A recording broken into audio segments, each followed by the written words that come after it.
Welcome to the Lone Chemist Podcast with Johnny and Abdallah. This is episode 7.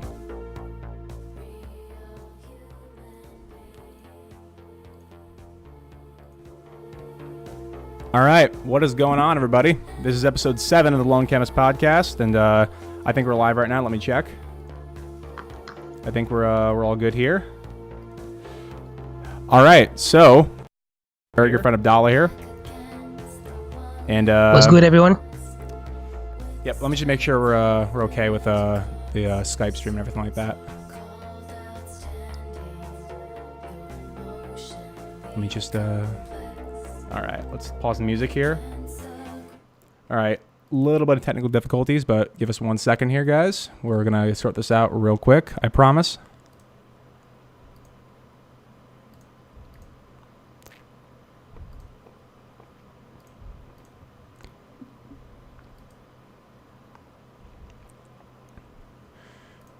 And let me just Wow. All right, I think we're all good. All right, there we go. Okay, all right. So, what is going on, everybody? We are Johnny and Abdallah. My name is Johnny. I'm the Lone Chemist. And with me, my very good friend Abdallah. So, Abdallah, please say hi to the people. Hello to the people, as always. What's going on, man? This is our first kind of foray into the live stream front. So, how are we feeling? You feel nervous? A little bit, you know. The people will keep us honest, so we'll see what we can do. These shows are shows that we wing it, so we see. You can see how smart we are, or you can see how dumb we are. It's either 0 to 100. We'll see. 0 to 100. All right, sweet. So, couple quick announcements, everybody. So we have started the Facebook page for our little foray into YouTube here, The Lone Chemist. So it's facebook.com/Lone Chemist. So that'll be kind of in conjunction with what we have going on YouTube, which is going to post up some updates and all that. And also, we have a Instagram account. So it's Instagram, it's at The Lone Chemist. So please follow us there. I'll post some self-deprecating stuff in the lab, as well as some updates in movies and when I go see movies and all that kind of stuff. So yeah, looking forward to having that all set up. And I don't know. I would be a terrible MC. I'm really figuring that out right now. I would be a terrible MC for like a wedding or like a live event or something like that. So. Well, don't use this forum as practice. You got to do that on your own time. We're professionals here. All right, so Abdallah, what are we talking about today? Yes, sir. Well, my idea was let's talk about cult classics and what makes a cult classic. What are those types of movies that maybe come out a couple of decades ago, 2 decades ago, 3, 4, or even very recently. They may not necessarily have made a big splash upon their release, whether it is critically or through the box office. And currently they're considered, they have a very niche and very dedicated fan base. So we're going to unpack what makes a cult movie, how they came about that status, and what sort of things we can anticipate in the future regarding that. Yeah, for sure. Well said. So I think we should, before we get into specific examples, I think we should kind of talk about, what basically a cult classic means to the both of us. So I think that one of the big hallmarks of a cult classic is the fact that the movie, first of all, is not very well reviewed when it first comes out. I think that's kind of a staple. I feel like in that regard, it's kind of highly regarded as something that like you have to really understand what the film is about or what the film is trying to say. I also think that one of the biggest examples of a cult classic is a movie that has high degrees of quotability. Like it has to be something that, you know, fans memorize every single word of, and they kind of know the entire lore of the universe. And yeah, it's, as the name suggests, a cult classic is something that generates a lot of buzz within a small niche group of people. And whether or not these films are critically acclaimed or even widespread successful is kind of irrelevant to the definition of a cult classic, because it deals with the audience's reaction to the said movie. And yeah, I think that's probably what I would say about for a cult classic. And there's a lot of filmmakers that we'll get into that kind of fit that archetype pretty well. Absolutely. And, you know, if I were to add some of my own elements, maybe not being well reviewed is one of them. But the other one is I do believe the movie has to have an uphill battle to become a cult classic. You can't just start off very great right away. So most appropriately, it is manifested by having very poor commercial success upon release. So typically not being able to recoup your production budget, or not really being able to break out beyond a very niche group of people. Some of those movies may be movies that the director may have had a specific vision, but the studio didn't really agree, and then it went through like production hell or something like that. It could be something like the studio wants to interfere, or anything you can think of in terms of production turmoil, and then the movie is released as sort of a, I don't know, like sort of a catharsis for the author, for the director. But then the audiences may not be able to connect at that moment, and it's something that the director has poured their heart and soul into it. But then later on, they kind of just figure out what this director was trying to do the whole time, and it's gratifying at that moment. And you as an audience member become extremely personally involved in this particular property. And then that makes it a cult classic, where you're personally involved and you want to just make sure all of your friends know everything that used to know about this movie. And if they don't like it at that moment, you can revisit the terms of your friendship and decide whether you want them in their lives or not. Yeah, no, I like what you said there. It's all about audience engagement, I feel like. A cult classic really has to speak directly to the audience, and it has to have a very poignant message. And whether or not the message is actually ascertained when the movie is released is kind of irrelevant. I think a good example of that is something like American Psycho, which is made by Mary Harron and stars, Christian Bale and what's his name? Not Timothy Bryce, but Justin Theroux. Basically, Christian Bale, when he made that movie, he was told that it was going to be like a career killer. It was going to be like a thing where the audience is going to hate it, the critics are going to hate it, and everyone is going to admonish him for being in this movie. However, when the movie came out, it had lukewarm critical reception. But after many years, this movie kind of had its place in pop culture in a way where I don't think anyone really saw coming. And I think one of the reasons for that is because, like I said before, the message of the movie is not immediately ascertainable, or it's not immediately given. So American Psycho, for example, it was a movie that was about a serial killer in the 80s and like the yuppie era. And, you know, people didn't really understand that it was supposed to be a dark comedy when it first came out. But as time has progressed, we've kind of realized that it's a completely satirical take on the yuppie era, and essentially what happens when materialism and collective identity becomes part of your own personal identity. And actually, that was my first video that I uploaded to the channel, where it's a cult classic that basically has all of these really interesting little intricacies that really, honestly, they probably couldn't have been brought to the forefront of this discussion of the film if it wasn't immediately fiscally and critically a failure. So I feel like in that sense, American Psycho is kind of one of the big poster childs of cult filmography. And of course, I mean, there's a lot of good examples we can talk about rather. Well, since well, yeah. So thank you for plugging in the fact that this was our first video essay on this channel. I do believe people really have to check it out. It's work that you did very well. Now, because you brought up that example and it's obviously personal to you, I wanna ask you what makes you so drawn to this particular movie. Like, did you enjoy it? And how did you come to find this movie? I mean, I'm sure you were pretty young at the moment that the movie was released, and I think it's R-rated, right? So you Yeah, obviously couldn't see it for a few years. But then, how did you come to it? How did you stay with it after this whole time? And how has your interest or connection to it grown over time? sure. So historically, I mean, it came out in 2000. I saw some violent movies when I was a little kid, like when I was like 7 or 8 or whatever the hell it was. I couldn't see that movie. That's a guy with an axe who's like runs around naked in tennis shoes, like slaying people. So I didn't see it until I was much older. I saw it in high school, and my brother actually showed me the movie. So it was really interesting because he was already a devoted fan to the movie. Like he was quoting it all the time, and I was like, "What the hell are you saying all the time? All these lines, like all these references, like." There's a lot of like a really iconic scenes, which obviously I didn't really buy into until I saw the movie.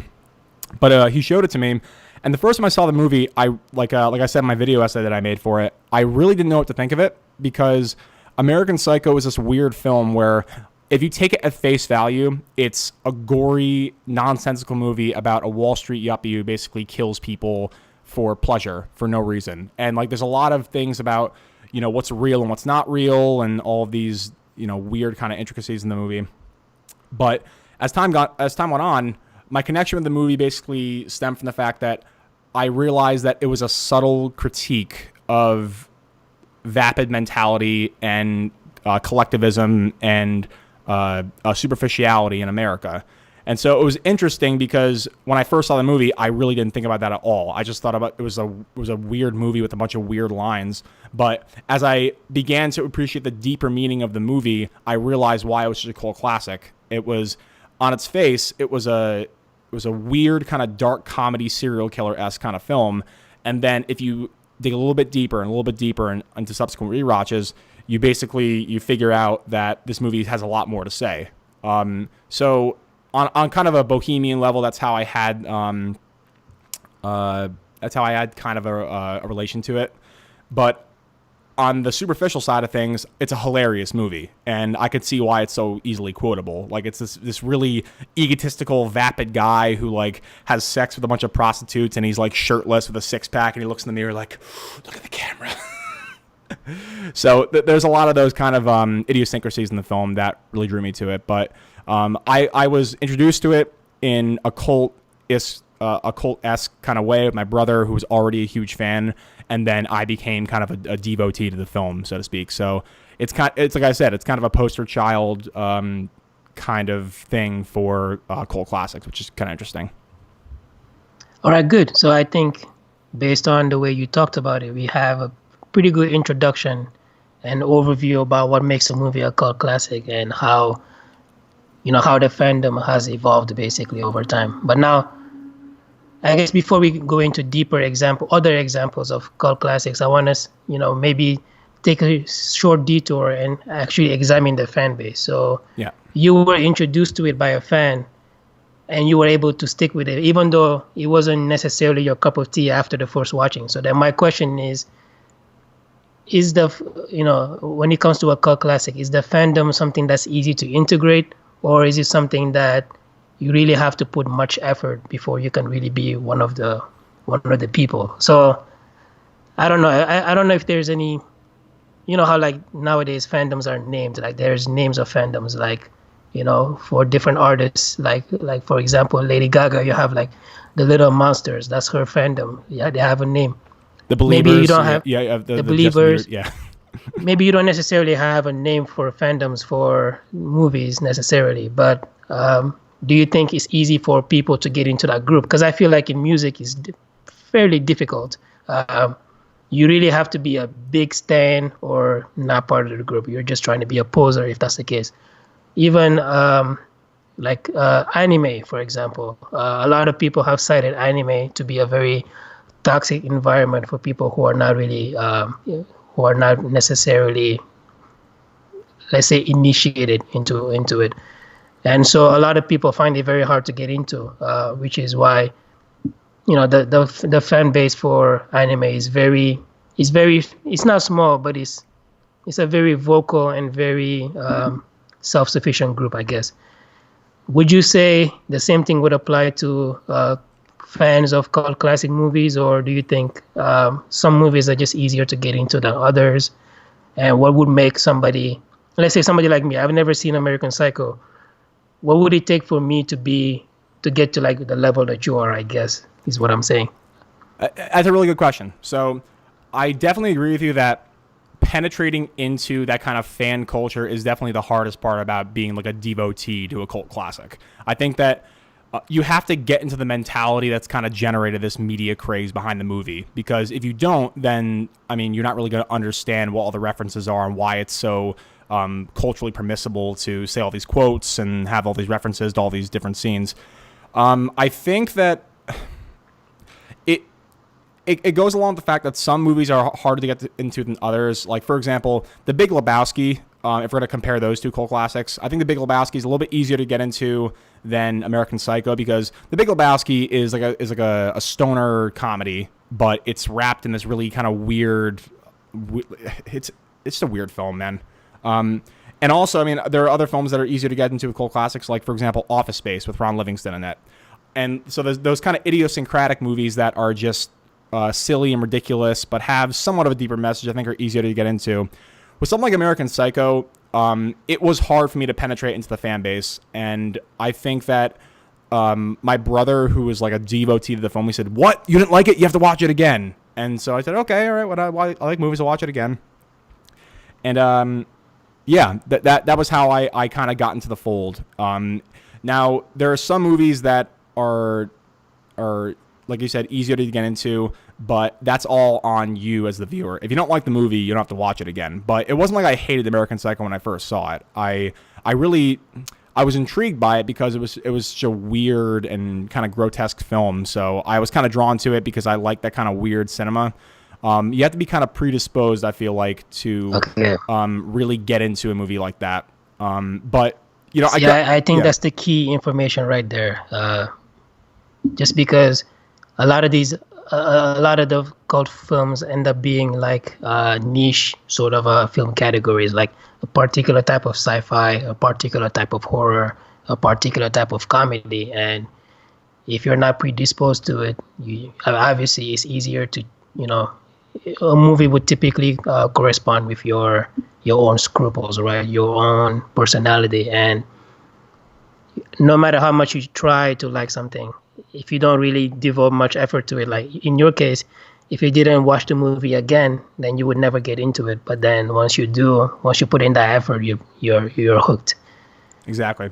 Yeah. So it's good to know that part of it is it's going to be easier based on your preferences. But then if you don't have preferences that align with the type of movie you want to get into, you might have to put in more work. Yeah, for sure. And I feel like in some ways that's, it's rewarding because it's allowing you to examine a film from many different perspectives. I mean, if we take out just the preferences from the equation, if you watch a movie more than once, obviously, then you're going to be able to catch more things. You're going to be able to have a more emotionally coherent reaction to it because you know the plot the first time you see it. The second time you watch a movie, you're able to pick up on the more subtle aspects of it. So, I think predisposition is a big thing with cult classics, but also, I mean, it all depends on the quality of the movie, for example. Like, there are a lot of cult classics that are terrible films, and they're just funny to laugh at, like The Room with Tommy Wiseau, for example.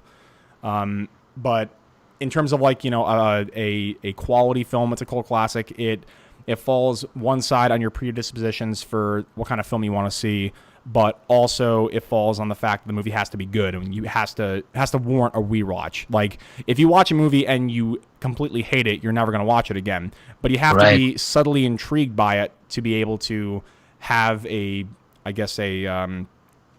semi-positive reaction to it, for lack of a better word.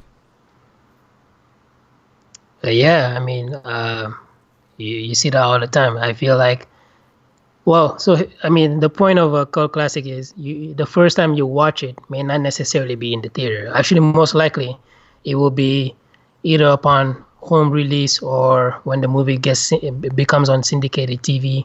Yeah. And that's kind of part of the definition. So, just to expand on the definition of a cult classic, typically it's a movie that doesn't really do well on the box office, or is not well reviewed upon release, and because of that, doesn't find an audience at all. But then once the DVD sales become part of the picture, they overperform. They sell a lot more DVDs than you would expect. And then the studio is very surprised by it, and he actually can encourage other decisions by the filmmakers. So another example I can cite right now, which is around the same time that American Psycho came out, is the movie Donnie Darko. Oh yeah. Which came out in 2001. That particular movie, the reason why, so it's a art house sort of independent film. It was supposed to be released in October 2001. And the one of the problems that they had is the plot is centered around, an airplane incident. Obviously, that was about a month after the September 11 attacks. So the commercialization in terms of trailers and promotional material, as well as the widespread rollout of the release, could not be maintained the way that it would have in the absence of 9/11. And, there were more recent examples of that. For example, there was a movie that featured a theater shooting, which would have been released, I think, a couple of weeks after that actually happened in real life in the U.S. But because of that incident, yeah, exactly. So because of that instance, I think the movie was actually delayed, but they didn't want to remove that scene from the movie because it was an integral part of the plot. The same thing with Donnie Darko. You remove that plot thread, you destroy the entire movie. So you have to release it as is. But because of being sensitive to the current predicament in the world, you had to basically release it in. I think eventually it came out on 58 theaters in its opening weekend, and it had a budget of 4.5 million. Over the entire length of its theatrical run, it could only make up about 7.5 million. So it did turn a small profit, but not enough to be financially successful. And, part of the reason was people did not want to see it because of, the emotional trauma of a real life situation. But then when it came out on DVD several months later, and people were more emotionally apt to be able to see the movie, they gave it the fair chance, and they found out that it was actually very good. And because of that, the word of mouth grew, the DVD sales were very great, and ultimately achieved cult status because of its definition as a movie that did not do well successfully upon release. But then that's a different type of movie than some of the ones we may be citing, like The Room.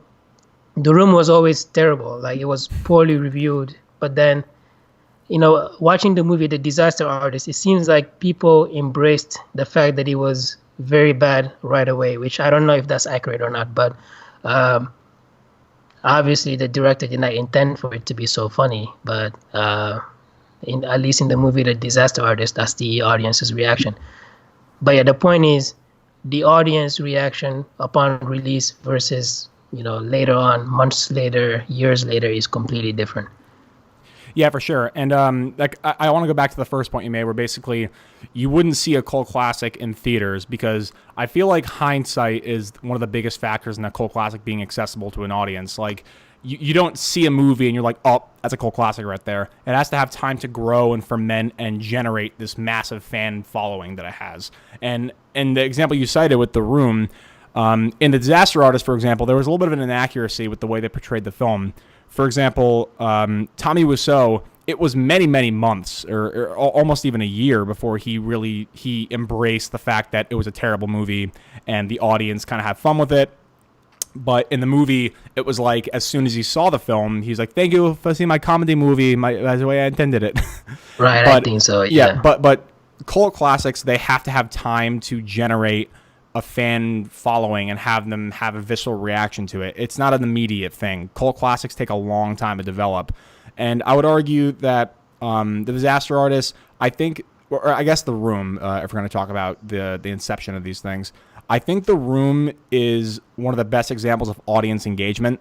For example, they still have revival screenings almost every single year of The Room. They have, Oh yeah. they have like a room like weekend where basically all these little like Super 8 theaters, they would show this movie, and there's like all these pictures of like different like spoons in the film. Have you ever seen it before, like the original film? Oh yeah, I've seen people throwing spoons at the screen and Yeah, stuff. exactly. Yeah, They're absolutely. like spoons.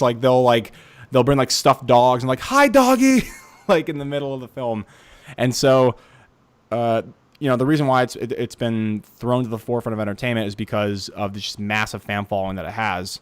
It really kind of transcends even the intent of the filmmaker, and the fact that the fans have a reaction to it that's separate from what he intended. So that was a good point you brought up, where he basically didn't intend for this to happen, but over time he readily embraced the fact that his movie was, bound to be a cult classic, for lack of a better word. Yeah, and one way that directors take advantage of movie becoming a cult classic is by releasing like director's cuts. And Yeah. Donnie Darko did that, I think, 3 years later, where they basically released the original version of the movie as the director's cut, which is like more than an hour longer, probably. And that's actually the version that they had seen in one of the festivals that he was first seen in. I think it was Sundance. That movie was like 2 hours and a half, and then the actual theatrical version was about an hour and 53 minutes. So all that footage that was cut was restored into the director's cut. Yeah.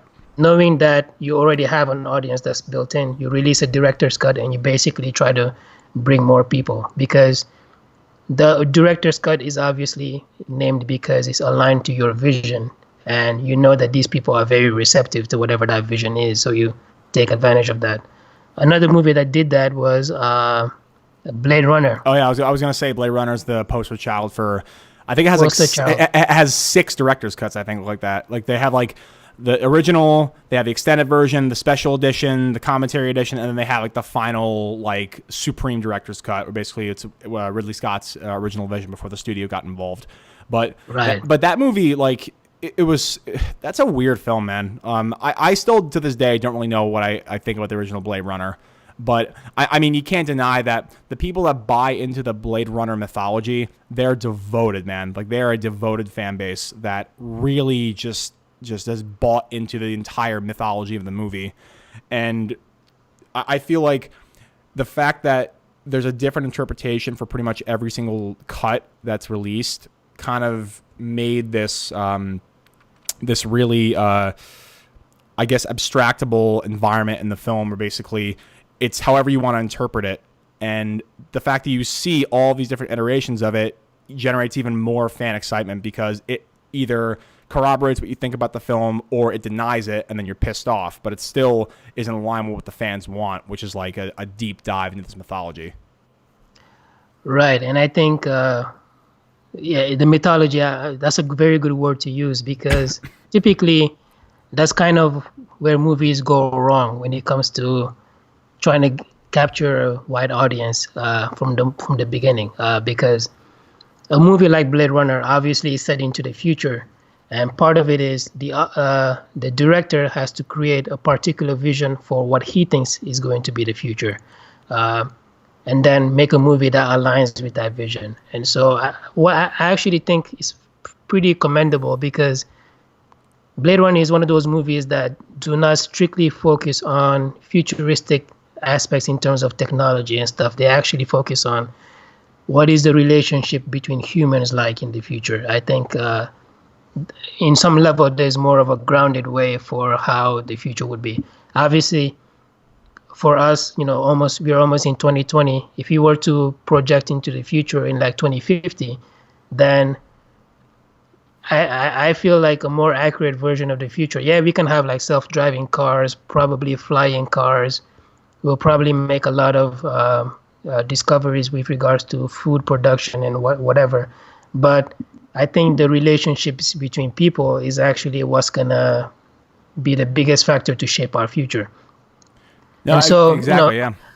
audiences in the 1980s probably didn't really get that. So if you have a movie like Blade Runner, which is fairly steeped in mythology that you don't necessarily take the time to explain, or at least you explain it in a very, you explain it through the plot. You don't take time to explain it to the audience. You explain it as the story goes, but then it's not necessarily a concept that's easy to grasp. Like, what makes a replicant? You have to do this particular test. This test is not very easy to comprehend, etc., etc. And then by the end, you have to absorb that concept well enough to be able to make a decision about whether the main character himself is a replicant or not. Exactly. And so that, you just basically are asking the audience to do too much upon a theatrical showing of this particular movie. And so that's probably part of the reason why it didn't do well at all when it was released, because the current audiences at that time just didn't really know what was going on. Now, fast forward later, you have all these director's cuts. You have people who've seen it many times are able to start philosophizing about the movie. And then you realize just what a genius amount of work it is, because it's somebody who was ahead of his time, who didn't really, he probably respected his audience a little bit too much, gave them a product that was not necessarily easy to get into. But then you do have that sort of reaction later on. And it keeps growing from there. People are very devoted. Some of the movie aesthetics are very well known, like the main character is a very famous archetype into cinema. It's one of Harrison Ford's most famous roles. Yeah. All of these things. And the actors, like the secondary actors in that movie who didn't really have good careers afterwards, some of them, they'll show up at like Comic-Con or something and they're treated like gods because of their participation in this movie. So you have so that's one kind of extreme example where the movie is an unintentional cult classic because it was probably too good for its own good. You know what I mean? Yeah, for sure. So I want to ask something. So, I mean, we've talked a lot about the mechanics of what makes a cult film. Like, for example, that it's not fiscally very successful, and the fan base is really, really adamantly invested in whatever lore is presented. What do you think about Star Wars then? Because Star Wars, I would argue, has like a cultish kind of fan base, but it's fiscally a very fruitful franchise. Like, how do you think that relates to a movie like Blade Runner, who I would argue that the fan base is probably as invested as the people who are really, really adamant Star Wars fans. But of course, Blade Runner was not nearly as successful, of course, as Star Wars. Star Wars is a $1 billion franchise. But what do you think about the dichotomy of those two fan bases? I think that's a very good question because, it plays into, can you be mainstream and cult at the same time? Because those two words are dichotomous, right? They're opposites. Cult, by definition, not outside of this context, but by definition, it has to be something that is small, something that is niche, and something that is decidedly non-mainstream. Exactly. Star Wars was, by inflation, Star Wars, the first one, was the second highest grossing movie in movie history. In today's dollars, it would have made $1.5 billion at the domestic box office. Good Lord. Wow. So imagine it's like 1.5 times what Force Awakens made a few years ago. So everybody was seeing it. It was an instant classic. Everybody loved it. And obviously the critics loved it too because it was nominated for Best Picture at the Oscars. And it made a whole lot of money. All these people, some of these stars were basically not well known at all, and they became household names after the fact. So, but now, in terms of audience devotion, no audience is more devoted than Star Wars audiences. Oh, yeah. Because the movies came out 40 years ago. You go to any sort of convention these days, everybody's dressed as stormtroopers, as Jedi. Yoda, the voice, everybody can try to do a Yoda impression. Yoda was mostly in the second movie, but, it's a Star Wars. Chewbacca, everybody's trying to do a Chewbacca. It was instantly iconic, basically. It was instantly iconic. So, because of that, but then it didn't really have to fight its way to becoming anything useful. It basically had success from the get-go. I feel like by that definition, it cannot be considered a cult classic just because of you didn't really overcome any adversity. I mean, I feel like you Exactly. have to Yeah. do that, and like what we say about hipsters is that hipsters know everything before it becomes cool, right? But then once it becomes cool, it's no longer interesting to those hipsters themselves. I think a cult movie, maybe they're too attached to those movies to be able to like let them go after they become sort of mainstream. I feel like The Big Lebowski is pretty much mainstream now. So the way they do that is they try to incorporate elements of the fandom that are more and more niche as time goes on. Because let's say 10 years ago, let's say like 2 million people were extreme devotees of this particular movie. And let's say now it's like 25, 30 million. That's too many people. So then what do? You self-select the most ardent fans. And the Big Lebowski has this particular festival. I think it's called the Lebowski Fest. It happens every year. You created something like that so you can really self-select the really most devoted people. And that's not a luxury that Star Wars can have. I mean, Star Wars, if you're a big fan of Star Wars, you'll separate yourself from everybody else by reading all of the books, engaging with it beyond, I think, beyond what's mainstream. So, for example, somebody like me, I just watch the movies. I might watch a TV show here and there, but a real Star Wars fans will know canon the Yeah. I want to say like the Bible, but Yeah. you know, You're not I dressing don't up think like people know Jar the Jar. Bible too. You're not dressing up like Jar Jar Banks anytime soon, right? No, I don't think so. But the point is, somebody like a real Star Wars fan will be able to tell you the backstory of Jar Jar Binks, and they'll know it very well. They'll know exactly what happens to him. Well, they'll be able to defend that vociferously without making any mistakes. Exactly. So, like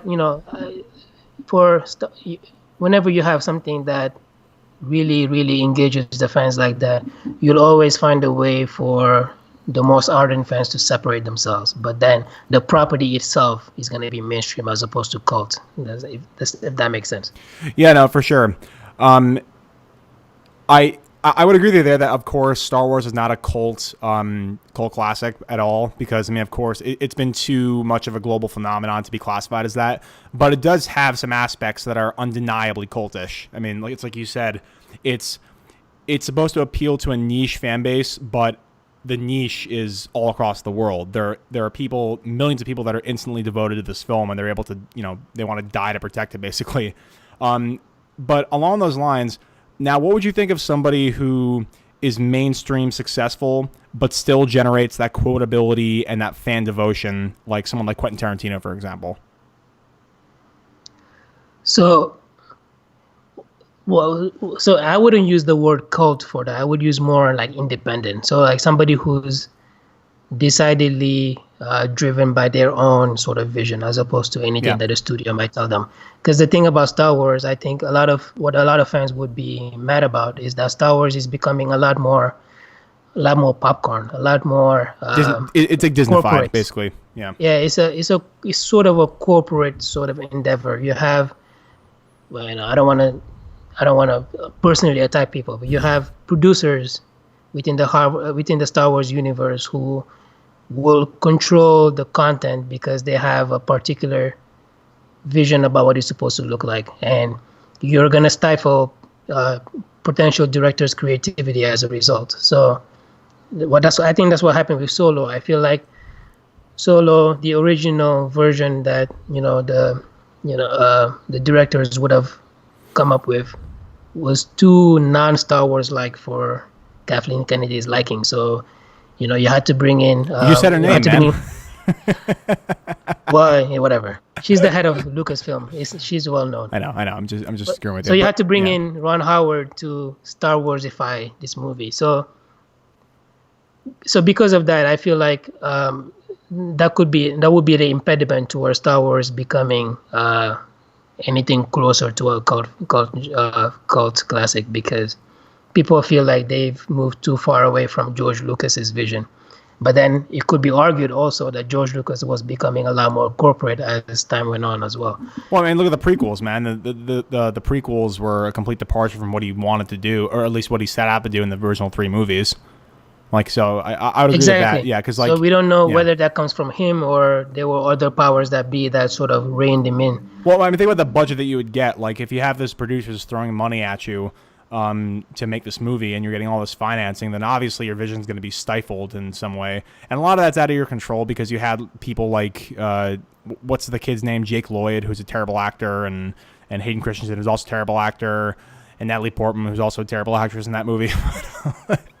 But you know what I mean? Finding that movie, but she's a great Oscar actress. winner now. Oh, no. Natalie Portman's a fantastic actress. But the point is, when a movie kind of, or a franchise rather, kind of transcends pop culture, a lot of aspects that you were able to control when it was a small endeavor, when you were kind of like, living out of your van, so to speak, to make the movie, those are kind of lost on you. That creative control, like the more widespread something becomes, the more it has a life of its own, and therefore you're not able to control all the aspects of the canon very well.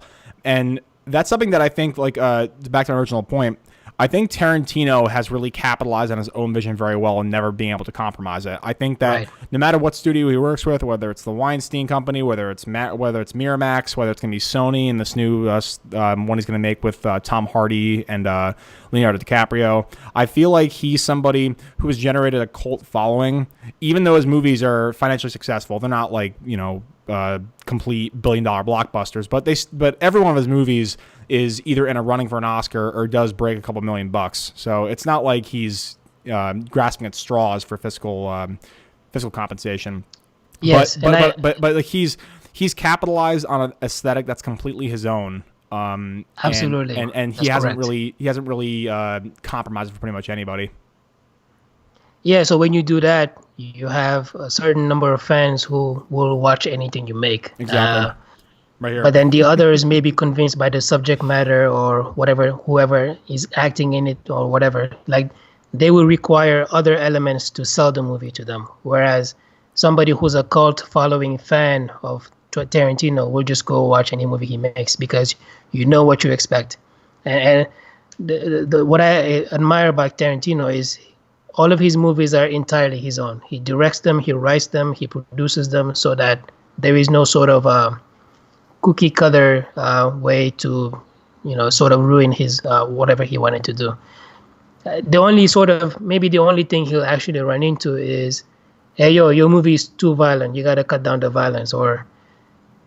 But nobody's told him, hey, you use the N-word too much or something like that. But, Hey, to be fair to him, he uses those words and he uses that violence in a situational manner that's consistent with the period he's trying to, that's what I'm saying. Yeah. That's what I'm saying. I'm saying that he hasn't suffered the studio's desire for more political correctness, because you can argue that would dilute the quality of his movies. But because he's Tarantino, he has the clout to be able to produce the movie that he wants. But another director for a different studio would not have the same privilege. Yeah, I mean, look at Chris Miller and Phil Lord, right? Or Chris Lord, Phil Miller. What are the two? Chris Lord and Phil Miller. Yeah. Like I mean, their original vision was apparently akin to Ace Ventura, like in Solo. Exactly. So they had to reel him in, and it's like what we said before: when you have a property that's kind of transcended, pop culture in a way, you lose that control and that kind of babyish aspect of what you originally made. And I don't know. Cult filmmaking is an interesting thing to talk about. I mean, there's a lot we can talk about. I mean, I alluded to it earlier. I mean, a lot of what's his name? The guy made Clerks. Kevin Smith. Sorry. Okay. Kevin Smith. He's another director not critically as successful as Tarantino, but he has a really, really devoted fan base, and that will basically watch anything he makes. Another similar one is Office Space. I mean, Ron Livingston, that movie, I love it. It's absolutely hilarious. But there's just a lot of tropes that basically that basically transcend pop culture. I mean, you've seen Office Space, right? I have not, unfortunately. Oh, come on, man. That's going to be on my list. Don't worry. There's a really awesome scene where basically there's this really thuggy rap song playing, and they all hate their jobs, and they take this printer out to a field, and like Ghetto Boys is playing while they're just beating the shit out of this printer with like a baseball bat and like a hammer and stuff, and it's just like these like office guys just beating the crap out of it. It's pretty funny. Yeah, I've seen that scene. I haven't seen the whole movie though, but Yeah. I'm very familiar with that scene. No, exactly. What other aspects of cult filmmaking you think we haven't really touched on? We've talked about fan base. We've talked about fiscally not being very successful. We've talked about originally critically not very successful, but devoting, I guess, making a devoted following over time. What do you think? I guess we can go into. I gotta give a shout out to a couple people in the chat. Brian O'Connor and Will DeStefano. Thank you for watching, my friends. Yeah, you guys are awesome. All right, go on then. I would say we can touch on the impact. Okay, so before touching on the impact, just one movie that we've mentioned, which is Blade Runner. So how do you monetize cult classic? I feel like if it doesn't come from the fans, I don't think it works the way it's supposed to. So something like maybe the Lebowski Fest was something created by fans, I can imagine. But then if it is like a higher power, meaning somebody beyond the director trying to monetize it, it may not work in their favor. And I think what we've seen last year was, the movie Blade Runner, the Blade Runner 2049. Yeah. Did not. So the movie, Blade Runner was well established by the time that movie came out. 30 years of sitting in the. Ridley Scott was, even though Ridley Scott did not direct it, he was very much engaged in the production of this movie, and it was particularly, it was a very good movie, very well reviewed, with some famous actors in there, but it did not make a lot of money. Yeah. I don't think it was a flop necessarily, just a box office disappointment. But the point is, I feel like the studio sort of overestimated the power of a cult classic film to draw in new audiences, because the mistake that they made was, I don't know if you could have made this movie cheaper, but the mistake that they made was presuming that because your old movie is a cult classic that you're going to automatically gain new audiences. It just doesn't work like that. Fair, but also, we have to remember that this one was nominated for Best Picture and it won Best Cinematography. It wasn't like it was a bad movie by any means. It was just fiscally not like very I said, it was yeah. well reviewed. It did very well. It had a lot of success. I'm pretty sure if I look at the DVD sales, which I didn't, but the DVD sales probably overperform relative to its box office. But then, yeah, probably. Presumably, this movie was intended to be seen in a big cinema, and the studio was definitely disappointed by the box office performance. Given you're like, yo, what else can I do, man? There is nothing else we can do to increase the cultural awareness of this particular movie we're trying to make. But then, if it doesn't make the amount of movie, then did we make a mistake somewhere? Did we assume that it was? Did we assume that the cult classic stature was good enough to sell this movie on its own, or should we have done more work? So those are the questions that if I were like a studio head, I would ask myself. But then I would also be very careful because nowadays, and this could be a topic of a future podcast, there is a lack of originality in Hollywood. So what they'll either try to make sequels of for things that are already in franchise mode, or they'll try to reboot something from way back when. And you can say that Blade Runner 2049 was like a soft reboot of the original Blade Runner, but then because it didn't do well the way that you expected it to, maybe me as a studio head, I would be hesitant to look at any other property from the 1980s and say, well, if you reboot it now with like The Rock or something, let's say it was a role that Arnold Schwarzenegger played back in the day. If you put The Rock in it, maybe it'll do well, but then you may have some pause into whether you can actually reboot something that was considered a cult classic and actually get your money's worth. So that, and then that's part of it as well. Yeah, for sure. So go ahead. Yeah, so I was gonna say, I guess a counterexample to that is like there are films that are brought up, or I guess reincarnation of films that are brought up from the 80s and the 90s that are successful. For example, 21 Jump Street is, a complete reboot, but it's just in the spirit of essentially the original TV show with Johnny Depp. So there are some properties that I feel like if they have a fresh enough take on them, then they can be culturally acceptable. But if you're just making it like a remake just to, put it out there as almost a shot for shot kind of homage to it, I don't think it's really going to do well. But another example of that is I feel like the miniseries is more or less cultish. It's definitely not as highly regarded as other cult classics we've talked about, but I feel like that cult classic it's definitely not a perfect miniseries. There's a lot of stuff that's good about it, and lots of it's pretty crappy about it, to be honest. Like, all the stuff with the kids is great, but all the adult stuff is, pretty terrible. But I feel like the prestige of that cult classic promulgated the environment where they could do a different take on the story and then basically do it as kind of a coming-of-age film. I feel like the cult environment around that property, for example, is kind of perfect for kind of springboarding off into a new kind of property, if that makes any sense. I suppose it makes sense, but the only wrench I can throw in that is that miniseries was not the original source material. It was a book, right? So true, yeah, true. Did you capture the audience that was fans of the original book, or did you capture the audience that was a fan of the original miniseries? I think it's most likely the answer being the book, because obviously there have been a lot more Stephen King adaptations since that original miniseries came out. You know what he's about. But then I would agree that because the performance of Pennywise was so iconic, you kind of had to nail that aspect into the new iteration for it to be successful, and they did that. And then you hire a bunch of these kids. Some of them were, I would say most of them were not known at all, except for the guy from Stranger Things, who wasn't even the main character, but you put him in these movies and people love them.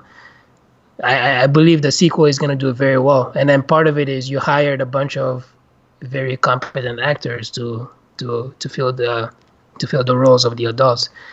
So yes, it was a cult classic that was sort of rebooted, but then you might have to look at whether it was a source material or was there something else. Yeah, it's fair. It's fair critique. Yeah, but I will say though that the fan base of both the miniseries and the book, they seem to latch onto this new iteration that was made by Annie Muschietti. I mean, even Stephen King himself said that like the movie was so good, and it's definitely not a shot-for-shot remake. They took things out and they added things, like some of the characters do things that weren't really in line with the book. I guess spoiler alert. In the book, Bethany, is that the girl's name? I forget her name. Beverly, I knew it was the B name. You know how like they kind of hint in the fact that she's like kind of promiscuous and all that kind of stuff, but it's not true in the movie. In the book, she pleasures all of the kids. So it's a kind of a wise omission. Yeah, it's such a weird scene because she does that because they're like all infighting and whatnot, and that was like a way for them to be a tight knit group again. It's like, hey, now y'all have something in common. Let's be friends. That's such a weird concept. Goddamn. I mean, Stephen King has written some sketchy stuff, but that's not something that's not a filmable scene, no matter what the circumstances are. Oh, for sure. There were other ways to achieve the same. It's part of it is the impact. There were other things you could do to achieve the same impact, so you just do them. You don't try to recreate it. Yeah, that'd be pretty gross. Exactly.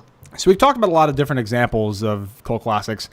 What do you think is a film recently that in 20 or 30 years could be regarded as a cult classic, considering the things that we talked about with the criterion for being cult classics? Oh, man. It's a weird question, right? Because so much of cult classics are 2020 hindsight, where it's you watch the movie after it's garnered this kind of fan following for so long. I think that the closest one, I'm not going to bring it up because you told me I shouldn't bring up this movie anymore in any of my live streams. So. I mean, Well, that wouldn't fall in line with our definition anyway. But Yes, it would. okay, well, let's see what your justification is. Go ahead. Okay, a very small number of people are instantly devoted to this movie. It was not critically successful. It didn't even make half of its projected goal. It's critically not successful at all. It made like almost 900 million worldwide. I think it made 872, which They were is projecting 1.5 billion for that movie. Like after all sure the because yeah. its major competitor made that much money, and this one was supposed to make that much. Okay, but yeah, I'll let you explain it. Okay, so critically not very successful, and there's this whole culture of rationalizing everything the movie does as genius. And we're talking about Batman v Superman for anybody listening right now, but I hate the movie and I have to talk about it because it's just freaking disappointment. All right, fair enough. But okay, so maybe not a cult classic, but it's definitely a highly niche film, I feel like. And It's the superhero genre. That's the biggest genre in Hollywood, and it has Batman is the most well-known superhero. Superman as well. Okay.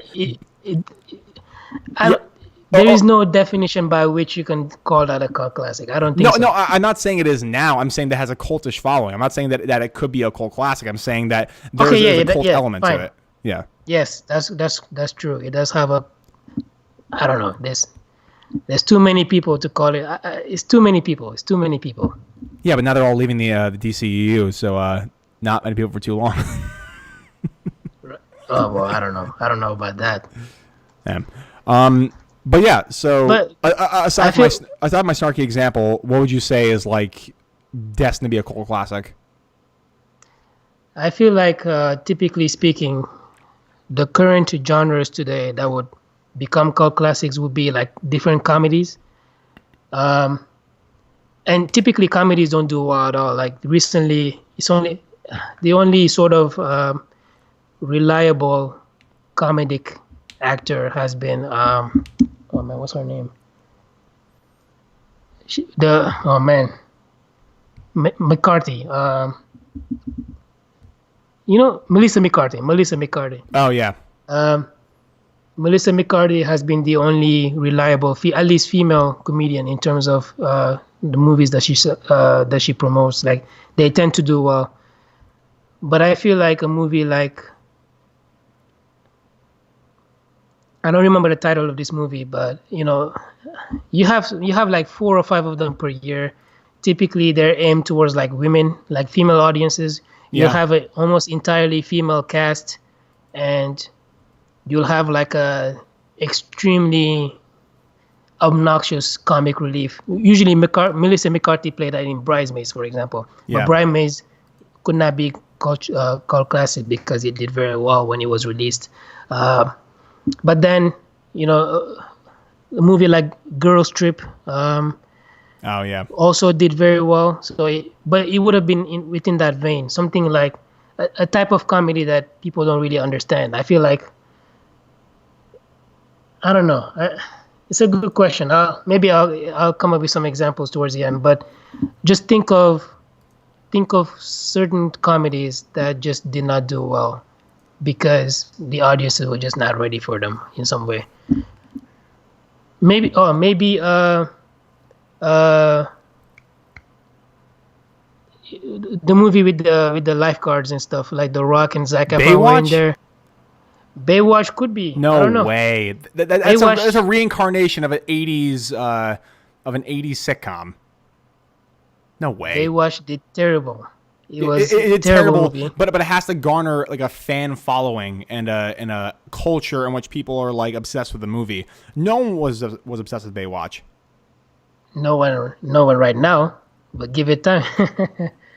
Okay. Because okay, if the 2017 Baywatch is a cult classic, I'll give the deed to my house. All right, I'll take it. It's a nice house. I like it. Screw you, man. Yeah, man. I mean, I don't know. I mean,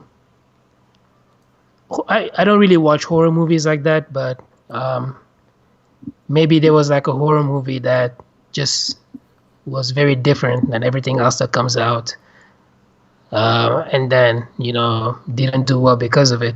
But then you look at it several years later, it's like, oh my God, these Yeah. guys were really onto something. Yeah, you can say that about something like A Quiet Place, because again, it did well financially, but A Quiet Place is very different than everything else. Yeah, for sure. And I would say like a movie like Get Out is primed for like this kind of cult following, but I wouldn't say it's going to be a cult classic because it did very, very well and it's highly It did very reviewed. well. Yeah. It's well known. It was not. It almost won Best Picture, so it's as mainstream as you can get because of that. But then a movie, well, Black Klansman, box office wise, I mean, I think it comes out next weekend. Maybe it doesn't do well financially. It's well reviewed, but maybe it doesn't do well financially. But then perhaps the subject matter is just the subject matter is very relevant today, but it could have been something that was not relevant today, but it will be relevant 10 years from now, and you can say, wow, man, Spike Lee was really a visionary. He was able to foresee all of these things. I think modern movies that could be called classics have to be in that vein. Either they're slightly ahead of their time, or they just kind of missed the mark in terms of what current audiences were looking for. But then, because of other movies that come out, so say you try to make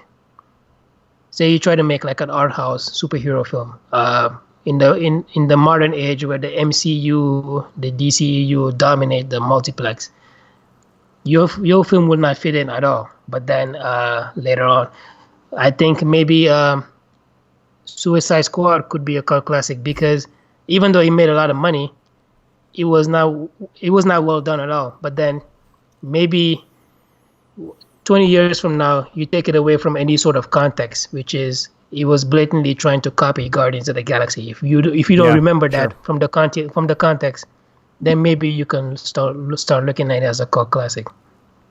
So that would be sort of the mainstream type movie that would become a cult classic. I wouldn't say Batman versus Superman, just because those characters are so famous.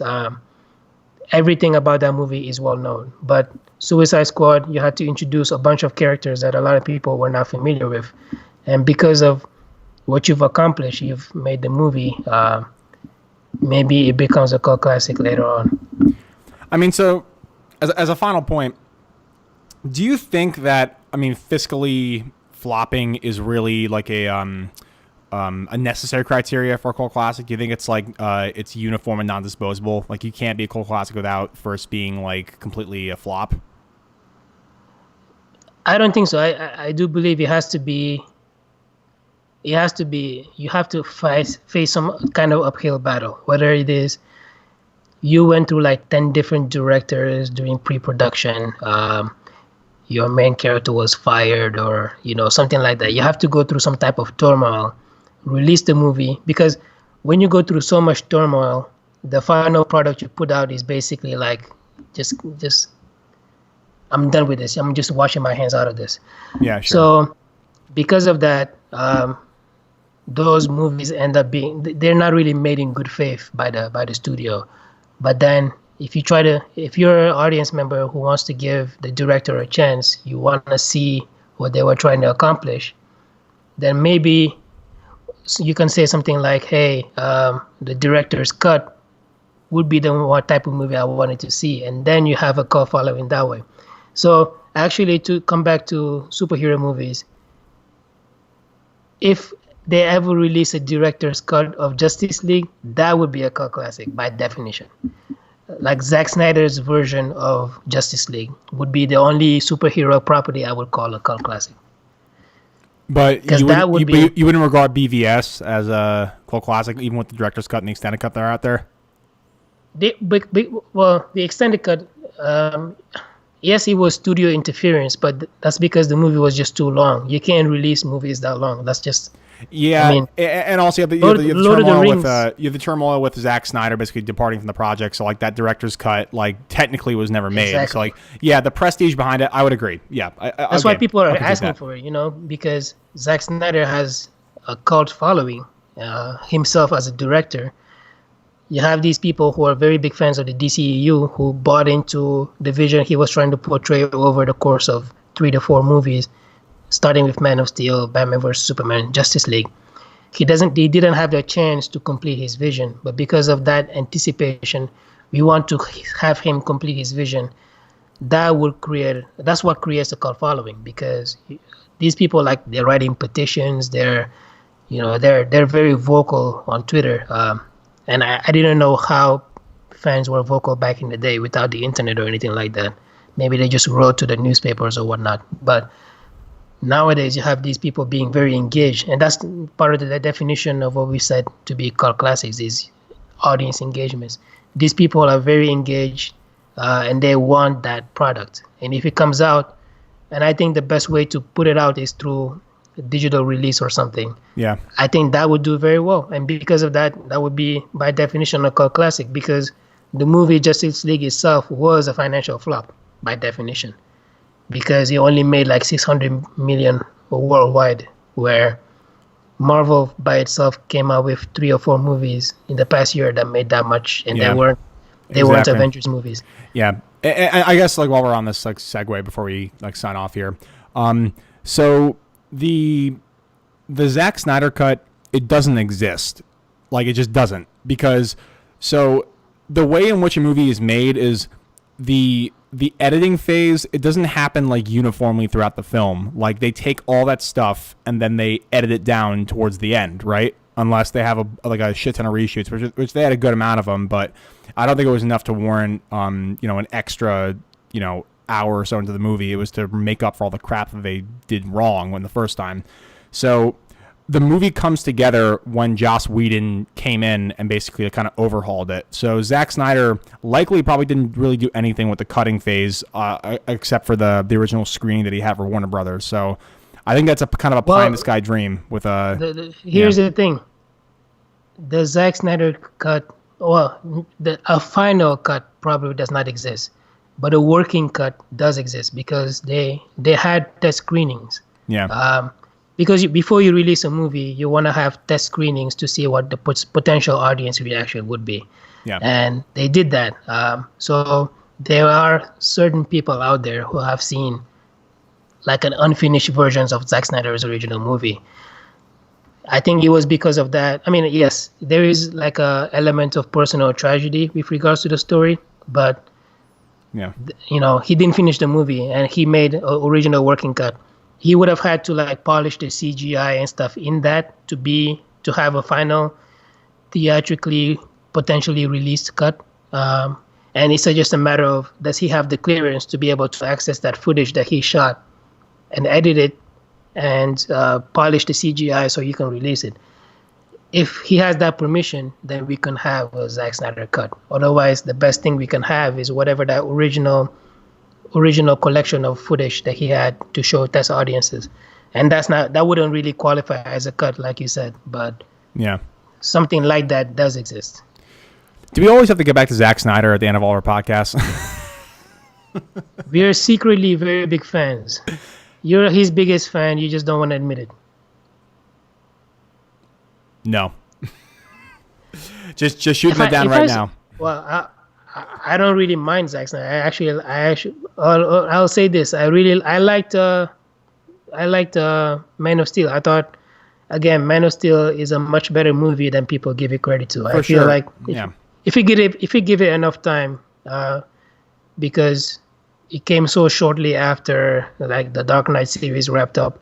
If you give it enough time away from that, people will start appreciating it a lot more. If I saw Zack Snyder on the street, I'd shake his hand and talk to him for as long as I could. I mean, I feel like, I don't know. I mean, I feel like I'm a fan because of that. But let's say agree to disagree. Let's say I hear Zack Snyder is coming out with so he's doing like an Ayn Rand movie. The Fountainhead.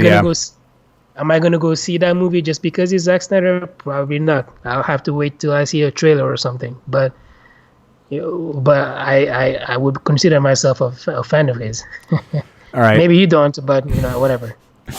All right. Well, agree to disagree. All right. All right. We've been streaming for like a little bit. I think we should probably call it here. Any final thoughts before we sign off? No, I think I like this format.